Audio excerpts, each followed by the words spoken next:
I recently got this grill cover and I'm going to be unboxing it, and then I will also be showing you what it looks like once it is placed on my grill. So I'm going to go ahead and take it out of the package. As you can see, it comes like this. This is a 48 by 65 size grill mat. So we're going to take it out of the package.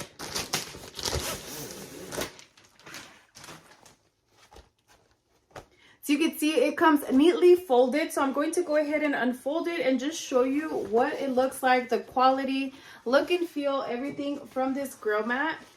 I definitely needed something like this, especially underneath the grill. A lot of times you get like drippings and stuff like that. So definitely love something for underneath, but I'm going to go ahead and give you a close-up of what that looks like. As you can see, it's a rubbery material.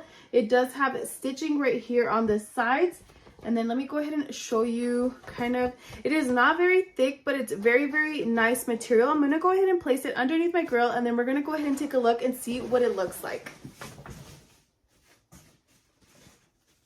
I went ahead and placed the grill mat underneath the grill. As you could see, it was the perfect fit for my grill. This is definitely going to prevent any drippings from falling on the concrete, and it's going to be easy to clean. Overall, great presentation, great quality. I definitely recommend.